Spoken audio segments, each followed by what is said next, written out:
ওকে, তো আমরা এই অবধি দেখলাম। এখন ঘটনা হচ্ছে যে কনজেশন কন্ট্রোল কি করে করব, because congestion control is very important, you can understand. যে কখনোই আমাদের কাছে এটা ডিজায়ারেবল নয় যে আমরা আমাদের নেটওয়ার্কে কনজেশন অকার করবে। আমরা সবসময় চাইবো যে আমাদের network that should be কনজেশন free, ঠিক আছে, that will be our target. তো এই যে কনজেশন ফ্রি, আমি যে চাইছি যে আমার নেটওয়ার্কটা কনজেশন ফ্রি থাকুক, how I will achieve that, that is my next target. তো সেটার জন্য আমার কাছে কি কি প্রসিজিওরস আছে। তো বেসিক্যালি হোয়াট ইজ কনজেশন কন্ট্রোল? আমি বলেছিলাম যে কনজেশন কন্ট্রোল মানে হচ্ছে এইটা যে অলওয়েজ আই শুড ট্রাই যে আমার লোড যেন ক্যাপাসিটির কম হয়, তবেই আমি কনজেশন কন্ট্রোল করতে পারবো। That is the basic thing. But সেটা কিন্তু সবসময় পসিবল নয়। এরকম নয় যে সবসময় সেটা পসিবল হবে। এরকম সিচুয়েশন হবে যখন কনজেশন অকার করবে। তো স্টিল তার মানে আমার কাছে আরেকটা অপশন থাকা উচিত যে কনজেশন হয়ে গেছে তাও সেটাকে আমি কি করে মোটামুটি ম্যানেজ করতে পারি। সো এরকম দুটো অপশন আর কি, যে একটা হচ্ছে কনজেশন যাতে না হয় সেদিকটা মাথায় রাখা, আরেকটা হচ্ছে কনজেশন হয়ে গেছে তাহলে কি করে মোটামুটি আমি সেটাকে ম্যানেজ করতে পারি। তো এইটাকে আমরা বলছি কনজেশন কন্ট্রোল মেকানিজম। আমরা দেখি কি কি কনজেশন কন্ট্রোল মেকানিজম আমাদের আছে, ঠিক আছে।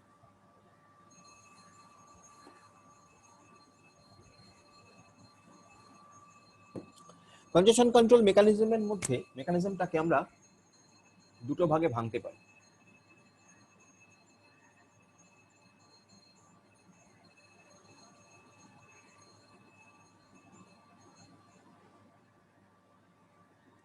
একটা open loop congestion control,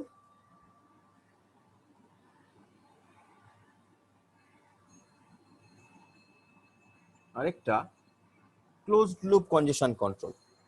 this are two names. কেন ওপেন লুপ, কেন ক্লোজ লুপ? তার কারণ হচ্ছে ওই যে বললাম, ওপেন লুপ মানে হচ্ছে প্রিভেনশন, আর ক্লোজ লুপ মানে হচ্ছে রিমুভাল। রিমুভাল কখন? when it happened, কনজেশন হয়ে গেছে, তাকে আমি রিমুভ করব, দ্যাট ইজ ক্লোজ লুপ। আর ওপেন লুপ কখন? কনজেশন কন্ট্রোল প্রিভেনশন করছি, প্রিভেন্ট করছি যাতে না হয় সেদিকটা দেখছি। তাহলে ওপেন লুপের কি কি স্ট্র্যাটেজি আছে আর ক্লোজ লুপের কি কি স্ট্র্যাটেজি আছে আমরা সেগুলোকে একটু দেখব। তো ওপেন লুপের যে স্ট্র্যাটেজি, তাদের যে নামগুলো,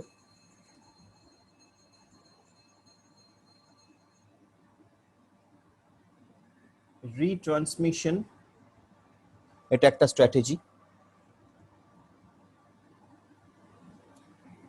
উইন্ডো পলিসি, উইন্ডো পলিসি যারা টিসিপি ক্লাস করেছে আমার তারা জানবে, আমি নিশ্চয়ই তখন ডিসকাস করেছি যে টিসিপিতে যখন হ্যান্ডশেকিং মেকানিজম হয়, টিসিপি যখন কানেকশন এস্টাবলিশ করে, TCP connection establishment three way handshaking mechanism, তিনটে মেসেজ দিয়ে হয় between sender and destination receiver actually. তাহলে সেক্ষেত্রে উইন্ডো পলিসি ঠিক হয় যে সাইজ অফ দ্য উইন্ডো কত হবে, মানে একসঙ্গে কতগুলো ডেটা পাঠানো হবে। So that is basically window policy. I will discuss again. That is window policy. Next, acknowledgement policy. এটাও টিসিপি তে আমরা ডিসকাস করেছি। টিসিপি এই acknowledgement পলিসির উপর বেস করেই কাজ করে।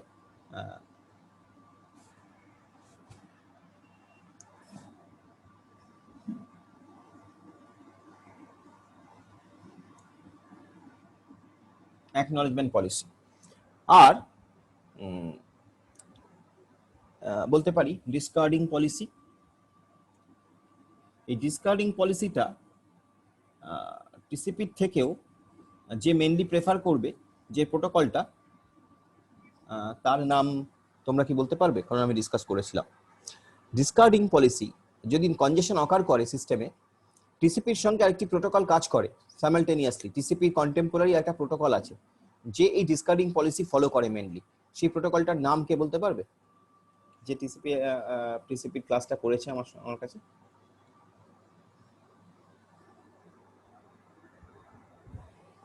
এনিবডি অফ ইউ যারা ক্লাসটা করেছে? মনে পড়ছে না স্যার, আবার দেখতে। UDP, UDP user datagram protocol, exactly UDP. UDP কিন্তু ডিসকার্ডিং পলিসি ফলো করে। So these are the main policies of open loop. Okay.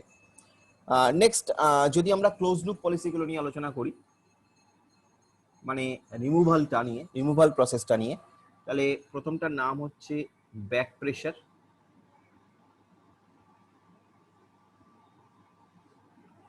কি ব্যাক প্রেশার আমরা আসবো, back pressure.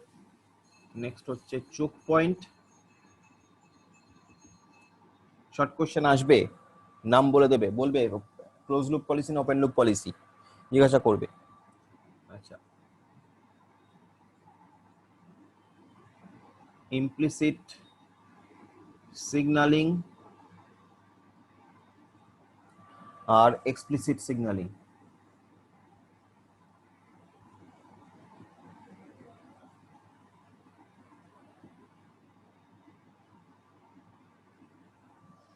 So these are the several congestion control mechanisms that we have to discuss. এগুলোই কিন্তু হচ্ছে different কনজেশন control mechanism, যেগুলো আমাদেরকে আমরা ডিসকাস করব। ফাইন, আবারও বলছি, কনজেশন কন্ট্রোল মেকানিজম এটা বেসিক্যালি তোমার একটা হচ্ছে ওপেন লুপ, যেটাকে আমরা বলি প্রিভেনশন, মানে কনজেশন হতেই দেব না। আরেকটা হচ্ছে ক্লোজ লুপ, যেটাকে আমরা বলি রিমুভাল, মানে কনজেশন হয়েছে, আমি কনজেশনটাকে ম্যানেজ করার চেষ্টা করব সামহাউ। এই দুটো পলিসির উপর দাঁড়িয়ে আছে কনজেশন কন্ট্রোল মেকানিজম গুলো। ঠিক আছে, চলে এসো ওপেন লুপ কনজেশন কন্ট্রোল মেকানিজমে। প্রথমটার নাম আমি বলেছি রিট্রান্সমিশন। What is retransmission? তোমাকে আমি বলেছি, তোমার মনে থাকবে, বা আমি এখন বলছি যারা ছিলে না, সেটা হচ্ছে এই ধরো রিট্রান্সমিশন পলিসি হচ্ছে যে ধরো সেন্ডার, একটা সেন্ডার এবং রিসিভার যেটা সেন্ড করছে। ঠিক আছে, আমরা একটু ছবিতেই বোঝাই, জায়গাটা একটু বড় হলে ভালো হতো, আমাদের কিছু তো করার নেই।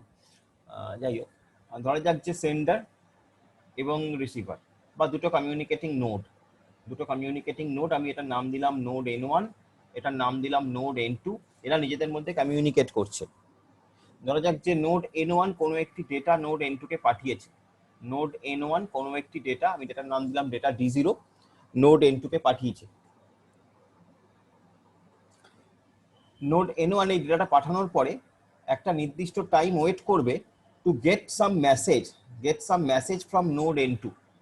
নোড N2 থেকে কিছু একটা মেসেজ পাওয়ার জন্য ওয়েট করবে। সেই মেসেজটা কি? বেসিক্যালি এটাই হচ্ছে এই অ্যাকনলেজমেন্ট।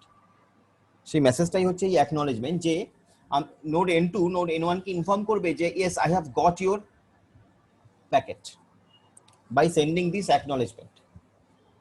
ঠিক আছে, দ্যাট ইজ আমি এই অ্যাকনলেজমেন্ট পলিসি এইটাই চলে এলাম। ওইটা বলতে শুরু করেছিলাম এটা দিয়ে, এটা থেকে আমি আগে এইটা বোঝাচ্ছি, এইটার পরে আমি এটা বলবো।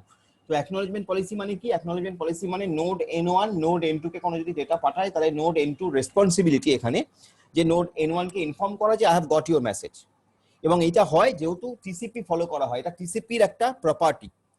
তোমার মনে থাকবে টিসিপি ইজ আমি বলেছিলাম TCP is a connection oriented এবং রিলায়েবল প্রোটোকল।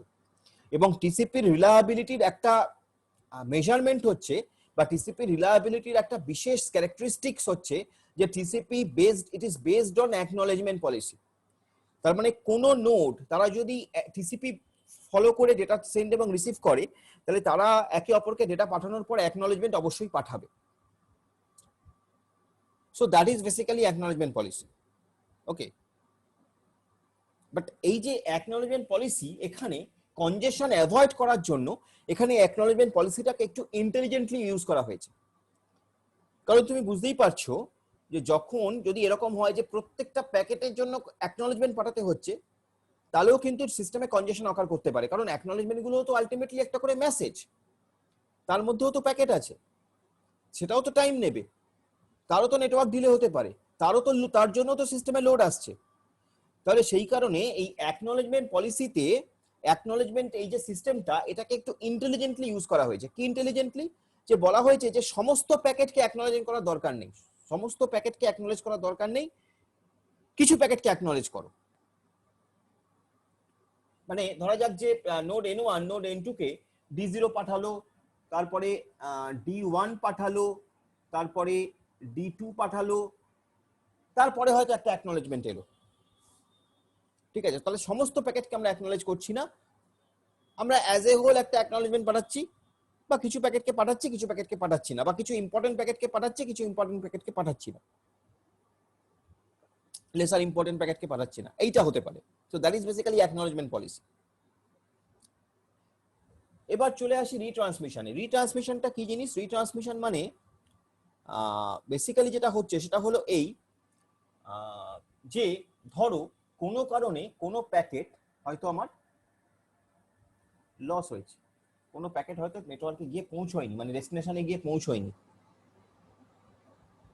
ঠিক আছে?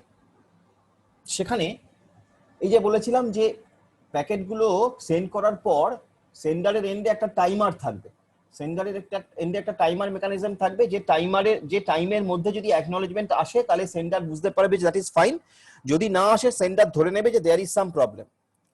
রিট্রান্সমিশন পলিসিতে কি হয়, যদি টাইমের মধ্যে এই অ্যাকনলেজমেন্টটা না আসে, অ্যাকনলেজমেন্টটা আসবে না বিকজ প্যাকেটটা পৌঁছয়নি, তার মানে এই অ্যাকনলেজমেন্টটা যদি না আসে তাহলে একটা টাইমের পর, একটা টাইম ওয়েট করার পর সেন্ডার কি করবে, ওই প্যাকেটটাকে আবার পাঠাবে, সেন্ডার ওই D2 প্যাকেটটাকে আবার পাঠাবে, বিকজ D2 এর এগেইনস্টে কোনো অ্যাকনলেজমেন্ট পাইনি, তাই D2 প্যাকেটটাকে আবার পাঠাবে। So that is basically retransmission policy.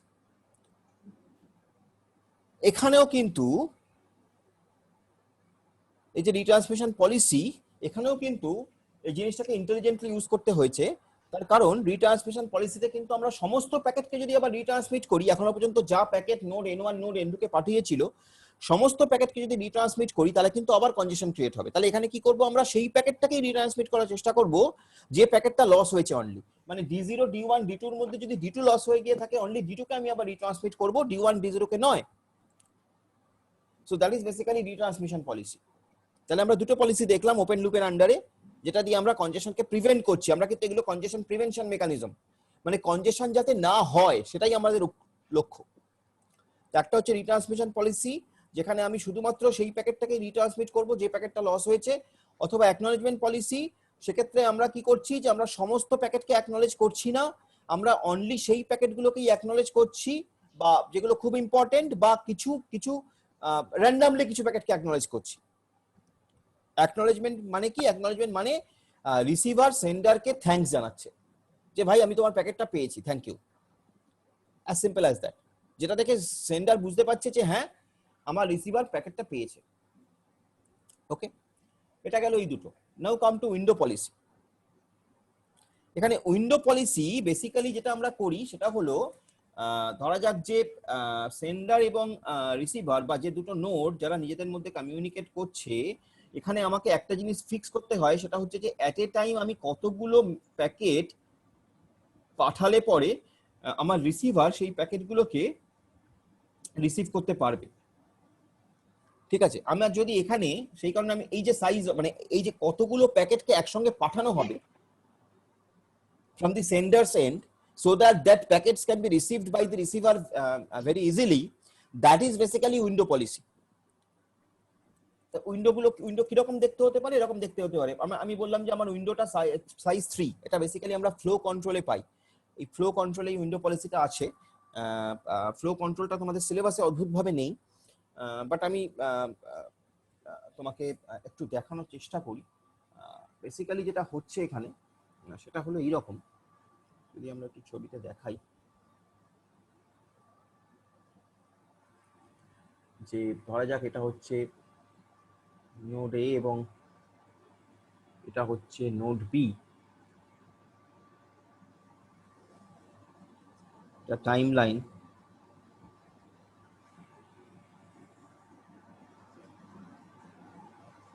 এটাও টাইম লাইন। তো জেনারেলি কি হয়, নোড এ নোড বি কে যদি কোনো একটা ডেটা পাঠায়, নোড বি যখন পাঠাচ্ছে তখন এখানে s ইকুয়ালস টু 0, এখানে r ইকুয়ালস টু 0। s0 মানে হচ্ছে সেন্ডার নোড ডেটা 0 পাঠাচ্ছে, রিসিভার এক্সপেক্ট করছে যে রিসিভার ডেটা 0 রিসিভ করবে। ঠিক আছে, এবার এটা রিসিভ করার পর রিসিভার কি করলো, একটা নির্দিষ্ট টাইমের মধ্যে ওকে একটা অ্যাকনলেজমেন্ট পাঠালো, আমি এসি কে 1 বললাম, অ্যাকনলেজমেন্ট পাঠালো। এখানে পাঠানোর পরে এটা হয়ে গেল s ইকুয়ালস টু 1, ও তখন আবার D1 পাঠাচ্ছে এবং রিসিভারও D1 কে রিসিভ করছে। রিসিভার তখন আবার একটা অ্যাকনলেজমেন্ট পাঠালো এসি কে 0। সেন্ডার আবার s ইকুয়ালস টু 0, এইভাবে 0 1 0 1 রিপিট হতে থাকে। মানে কখনোই কিন্তু তোমার প্যাকেটগুলোর একদম মানে পরপর 1 নম্বর প্যাকেট, 2 নম্বর প্যাকেট, 3 নম্বর প্যাকেট, 4 নম্বর প্যাকেট, এই করে 1 কোটিতম প্যাকেট, 10 কোটিতম প্যাকেট, 20 কোটিতম প্যাকেট, এরকম ভাবে নাম্বারিং হয় না। কেন হয় না? তার কারণ ওই যে 1 কোটিতম প্যাকেট, ওই নাম্বারটা যদি আমাকে স্টোর করতে হয়, it will take lots of time, it will take lots of storage space, it will take lots of bandwidth to send that number. তো সেই কারণে আমরা প্যাকেটগুলোকে অল্টারনেটিভ নাম্বার দিয়ে ডিজিগনেট করি। এখানে কিন্তু এই D0 এবং এই D1 আলাদা, আবার যে পরে যদি যে D0টা যাচ্ছে, এই D0 এবং এই D0 কিন্তু সেম মেসেজ নয়, নাম্বারটা সেম, মেসেজটা সেম নয়। আমরা ডিফারেন্সিয়েট করার জন্য D0 D1 অল্টারনেটিভলি ইউজ করছি, সো দ্যাট আমাকে বেশি সিকোয়েন্স নাম্বার মেনটেন করতে না হয়। বিকজ যত সিকোয়েন্স নাম্বার মেনটেন করতে হবে তত problem. So that is basically, তুমি বলতে পারো this is basically flow control. এইভাবে আমরা ফ্লো কন্ট্রোল করছি যে আমি প্যাকেটটা পাঠানোর পরে ওয়েট করছি, আমি প্যাকেটটা পাঠানোর পরে ওয়েট করছি একটা টাইম, এই যে টাইমটা ওয়েট করছি অ্যাকনোলেজমেন্ট পাওয়ার জন্য, তারপরে নেক্সট প্যাকেটটা পাঠাচ্ছি। এবং এই মেথডটার নাম হচ্ছে stop and wait ARQ method. Stop and wait ARQ method, ARQ মানে automatic repeat request, stop and wait ARQ method. এটা একটা flow control mechanism. Similarly flow কন্ট্রোলের আরো মেকানিজম আছে, যাদের মধ্যে একটা নাম হচ্ছে সিলেক্টিভ রিপিট ARQ, এটা একটা নাম। আরেকটা নাম হচ্ছে go back N ARQ।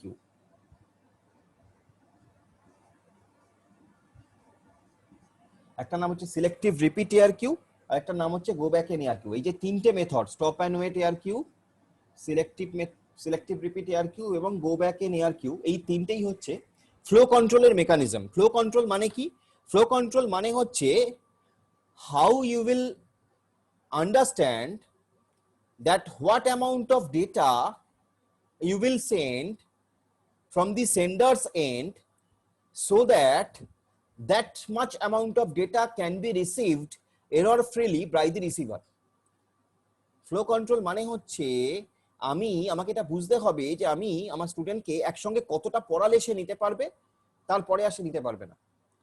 if I think that okay I will finish the syllabus today, if I think I can do that, but will it be beneficial for you if I try to finish the syllabus today, the thing whatever left in our syllabus, যদি আমি এটাকে আজকে শেষ করার চেষ্টা করি, will it be beneficial for you, will it be able to take it?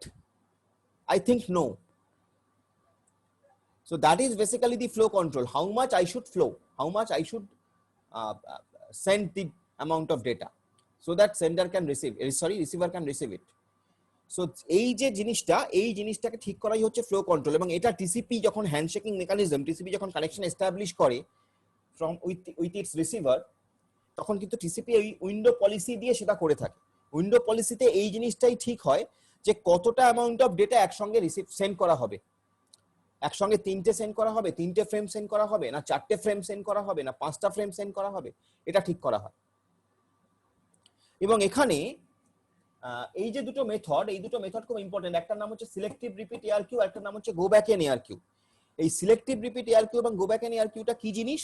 ধরা যাক তুমি একসঙ্গে, ধরা যাক আমাদের উইন্ডো পলিসি হচ্ছে 3, সাপোজ আমার উইন্ডো পলিসি হচ্ছে 3, তার মানে একসঙ্গে আমি 3টে করে ডেটা সেন্ড করছি, D0 D1 D2, ঠিক আছে? একসঙ্গে আমি 3টে করে ডেটা সেন্ড করছি। আমি জাস্ট এখানে একটু দেখাচ্ছি, ওকে, একসঙ্গে আমি 3টে করে ডেটা সেন্ড করছি।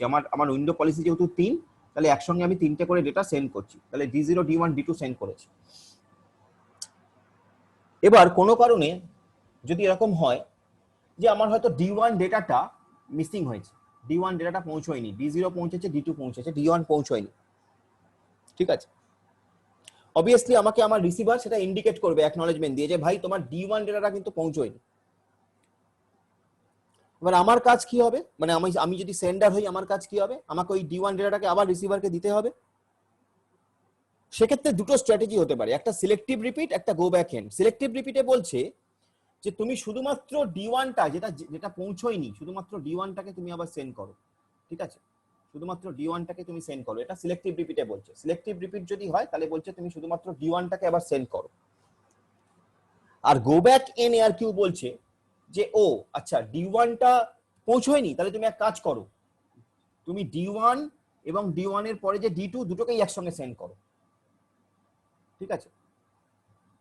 গো ব্যাক এন বলছে তুমি একসঙ্গে দুটোই, যেখান থেকে ডেটা মিসিং হয়েছে সেখান থেকে বাকি সবকটা আবার সেন্ড করো। এটা হচ্ছে গো ব্যাক এন এআরকিউর পলিসি। আর সিলেক্টিভ রিপিট বলছে না, তুমি শুধুমাত্র যেটা মিস হয়েছে সেই ডেটাটাকেই সেন্ড করবে, সবাইকে করার দরকার নেই। D2 তো পৌঁছেছে, তোমার কি দরকার?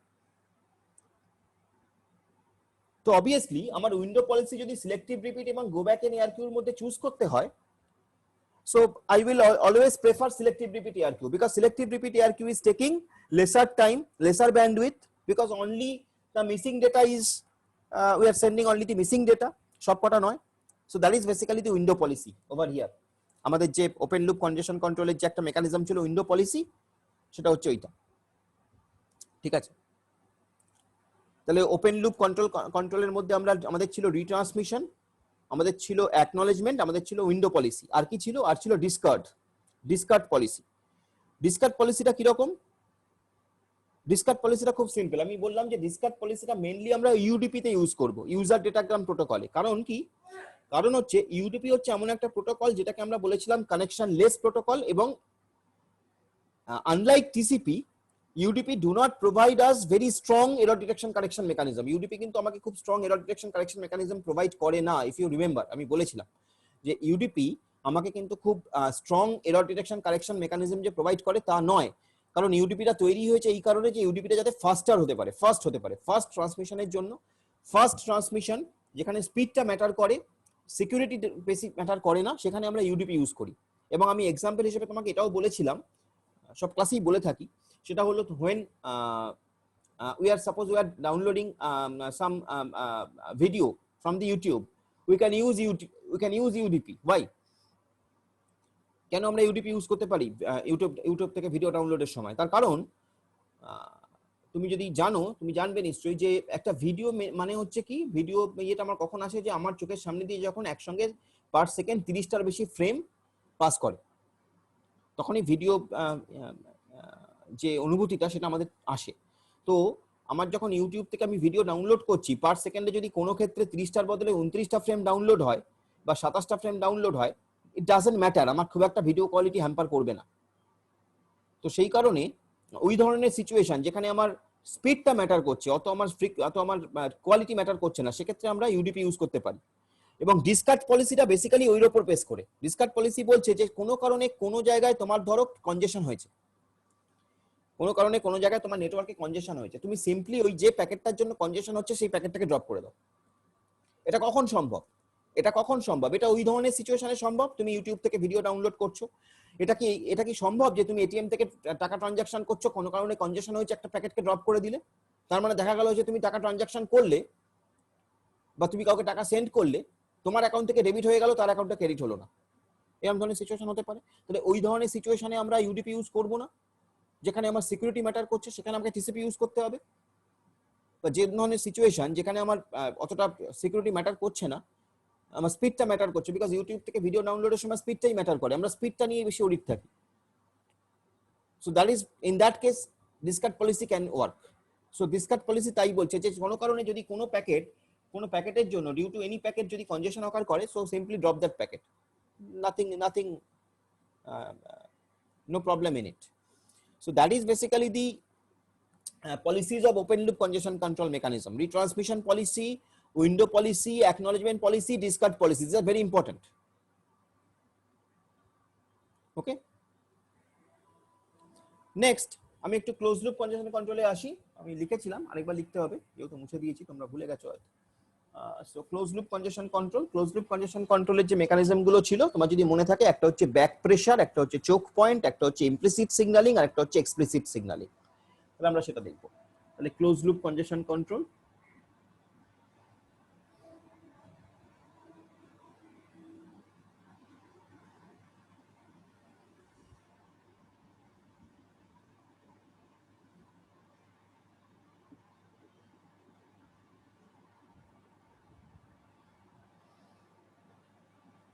প্রথমটা হচ্ছে ব্যাক প্রেসার,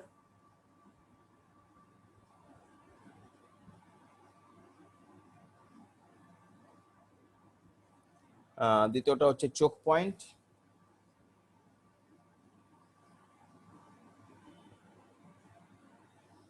দেন নাম্বার 3 আমরা বললাম ইমপ্লিসিট সিগন্যালিং,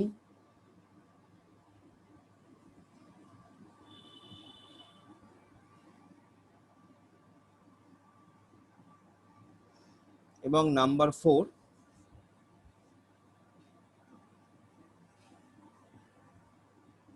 এক্সপ্লিসিট সিগন্যালিং। এবং ক্লোজ লুপ কনজেশন কন্ট্রোল মানে কি? রিমুভাল। মাথায় রেখো, ওপেন লুপটা যেমন প্রিভেনশন ছিল, ক্লোজ লুপ মানে রিমুভাল। তার মানে কনজেশন ইজ দেয়ার, আমাকে সেটাকে সামহাউ ম্যানেজ করতে হবে। কতটা করতে পারবো আমরা জানি না, বাট চেষ্টা করবো। তো what is back pressure? Back pressure মানে হচ্ছে, এই মেথডে যেটা হয় সেটা হচ্ছে inform the previous upstream router to reduce the rate of outgoing packets if some কনজেশন is detected. মানে কি?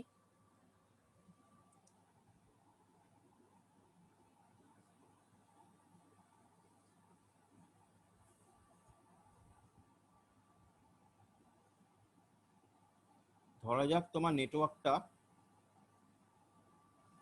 এইরকম ভাবে আছে, হায়ারার্কিক্যালি ডিফারেন্ট রাউটারস আর দেয়ার। অ্যাকচুয়ালি তোমার নেটওয়ার্কটা এরকম হায়ারার্কিক্যালি ডিফারেন্ট রাউটারস আর দেয়ার। তুমি হয়তো সামহাউ এখানে বসে আছো, তুমি হয়তো সামহাউ এখানে কোনো নোডে বসে আছো, অনেকগুলো নোড আছে, তুমি সামহাউ এখানে কোনো নোডে বসে আছো, এবং you felt that some congestion has occurred because your network has slowed down. ঠিক আছে? তাহলে তোমার রাউটার সেটা সেন্স করবে। কে সেন্স করবে? তোমার রাউটার সেন্স করবে। তুমি তো কিছু করতে পারবে না, তোমার রাউটার সেটা সেন্স করবে। এবং রাউটারে সেই মেকানিজমটা আছে যে রাউটার যদি কোনো কনজেশন হয়, সে ইনফর্ম করবে তার উপরে যে রাউটার তাকে, যে ভাই I am sensing কনজেশন, so please reduce the rate of data traffic. তুমি যে রেটে আমাকে ডেটা ট্রাফিক সেন্ড করছো, যে রেটে তুমি আমাকে প্যাকেট সেন্ড করছো, সেই প্যাকেটের যে রেটটা সেটা তুমি প্লিজ রিডিউস করো। সিমিলারলি ও কাকে ইনফর্ম করবে? ওর যে আপস্ট্রিম রাউটার, ও কাকে ইনফর্ম করবে? ওর আপস্ট্রিম রাউটার। এইটাকে বলা হয় back pressure. So informing the previous upstream router to reduce the rate of outgoing packets if some congestion is detected. That is basically known as back pressure. Okay. 2 minutes.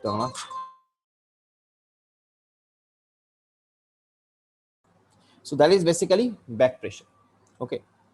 Next is choke point. What is choke point? Choke point, এটা basically it is a method of it is a method which is similar to ICMP. ICMP নাম শুনে থাকবে।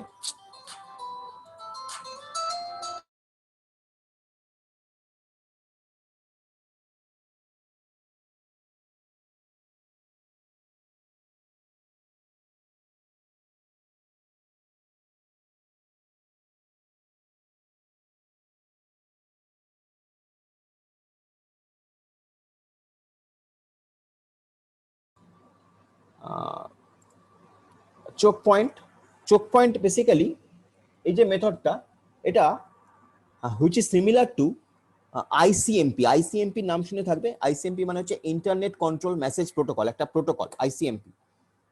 ঠিক আছে? সেই ICMP তে একটা method আছে যার নাম হচ্ছে সোর্স কোয়েঞ্চ প্যাকেট আমরা বলি। এই চোক পয়েন্টের কথা আমি বলছি। আইসিএমপি তে, আইসিএমপি মানে ইন্টারনেট কন্ট্রোল মেসেজ প্রোটোকল, এখানে একটা মেথড আছে যার নাম হচ্ছে সোর্স কোয়েঞ্চ। আমি কথাটা এই কারণে বলছি কারণ শর্ট কোশ্চেনে অনেক সময় জিজ্ঞাসা করতে পারে যে choke point is similar to, তো similar to ICMP source quench packet, মাথায় রাখতে হবে আইসিএমপি সোর্স কোয়েঞ্চ প্যাকেট। তাহলে চোক পয়েন্ট কার সঙ্গে সিমিলার? আইসিএমপির চোক পয়েন্ট সোর্স কোয়েঞ্চ প্যাকেটের সঙ্গে। ঠিক আছে? সেটা কি জিনিস?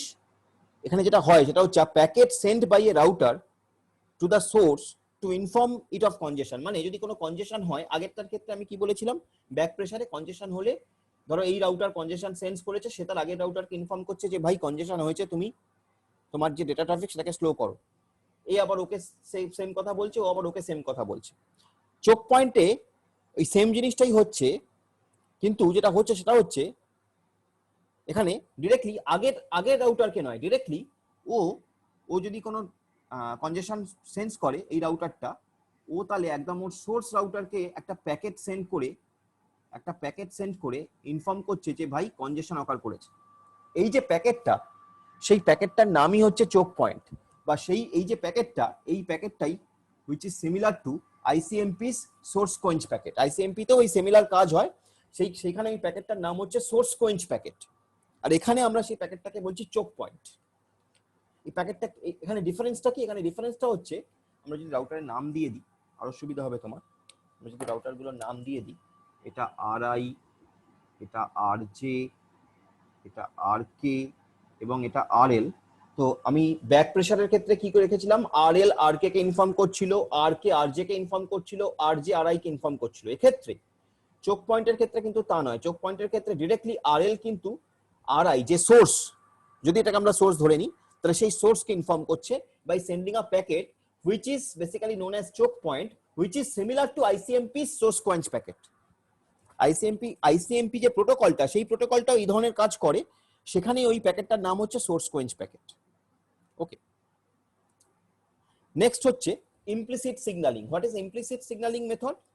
ইমপ্লিসিট সিগন্যালিং মানে হচ্ছে কিছুই নয় যে তুমি আলাদা করে কোনো প্যাকেট সেন্ড করছো না, তুমি নেটওয়ার্কের বিহেভিয়ার থেকে বুঝতে পারছো যে কনজেশন অকার করেছে, মানে যেটা আমরা জেনারেলি হিউম্যান বিং সেন্স করি।